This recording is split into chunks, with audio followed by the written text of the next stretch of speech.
ঘন লম্বা কালো চুল আমাদের মেয়েদের প্রত্যেকেরই পছন্দের, কিন্তু অনেক সময় বিভিন্ন কারণে চুল উঠতে শুরু করে। হরমোনজনিত সমস্যা বা প্রেগনেন্সির ফলে, বা অনেক সময় নানা রকম ওষুধ খাবার ফলেও তার সাইড এফেক্ট হিসাবেও চুল উঠতে শুরু করে। আজকে তোমাদেরকে যে হেয়ার প্যাকটা দেখাবো সেটা তোমরা 15 দিনে একবার ইউজ করো, দেখবে চুলটা সুন্দর হয়ে উঠবে, ঘন লাগবে এবং চুলটা মসৃণ হয়ে উঠবে। আর এই প্যাকটা তৈরি করতে এমন কিছু উপকরণ লাগবে না, ঘরে থাকা মাত্র 2টি উপকরণ দিয়ে তোমরা এই প্যাকটা বানিয়ে নিতে পারবে। হাই ফ্রেন্ডস, আমি মানসী, সাজাবো যতনে পরিবারে তোমাদের সবাইকে স্বাগত। প্যাকটা তৈরি করবার জন্য লাগবে 1 কাপের মতো কাঁচা দুধ। দুধটা কাঁচা নেবে, যদি না থাকে ফুটানো দুধ নিতে পারো, কিন্তু দুধটা যেন ঠান্ডা হয়। এর সাথে দেব একটা কলা।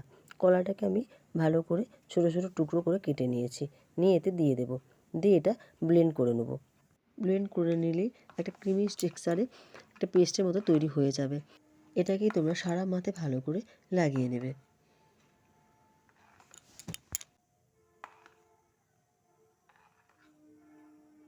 লাগিয়ে নেওয়ার পর ঘন্টাখানেক রাখবে, তারপর শ্যাম্পু করে নিও। এটা তোমরা 15 দিনে একবার করে ইউজ করো, দেখবে চুলটা সত্যিই সুন্দর হয়ে উঠবে। ফ্রেন্ডস, যদি ভিডিওটা ভালো লেগে থাকে তাহলে প্লিজ চ্যানেলটিকে সাবস্ক্রাইব করে দিও। ভিডিওটা লাইক এবং শেয়ার করে অবশ্যই আমার পাশে থেকো।